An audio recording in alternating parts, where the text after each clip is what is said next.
Trump టారిఫ్లపై అస్సలు తగ్గడం లేదు. టారిఫ్లతో బెంబేలెత్తిస్తున్నాడు. గతంలో కొన్నింటిపై టారిఫ్లు విధించగా తాజాగా ఫర్నిచర్ దిగుమతులపై టారిఫ్ వేసేందుకు సిద్ధమయ్యాడు. ట్రూత్ సోషల్ వేదికగా పోస్టు పెట్టారాయన.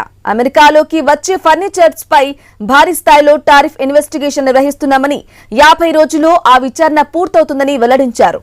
ఎంత టారిఫ్ వేస్తారనేది క్లారిటీ లేదు.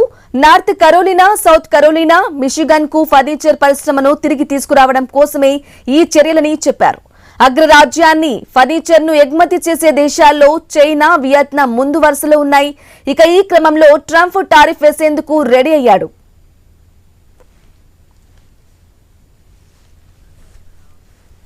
ఇక భారత్ పై రష్యా చమురు కొనుగోలు చేస్తుందన్న కారణంతో భారత్ పై అమెరికా అధ్యక్షుడు అదనపు సుంకాలు విధించారు. స్టీల్, అల్యూమినియం, ఆటో, ఇతర రంగాలపై ట్రంప్ టారిఫ్లు విధించారు. ఆగస్టు 27 నుంచి 50% సుంకాలు అమల్లోకి రానున్న నేపథ్యంలో వీటి గడువును ట్రంప్ పొడిగిస్తారని తాను ఆశించడం లేదని వైట్ హౌస్ వాణిజ్య సలహాదారు పీటర్ నరావో తెలిపారు. గతంలో ట్రంప్ చెప్పినట్లుగానే వచ్చే వారం కొత్త టారిఫ్ అమల్లోకి వచ్చే అవకాశం ఉందన్నారు. సుంకాల్లో భారత్ ను మహారాజ్గా పేర్కొన్న ఆయన రష్యా నుంచి చమురు కొనడం ద్వారా లాభదాయక కార్యక్రమాన్ని భారత్ కొనసాగిస్తుందని ఆరోపించారు.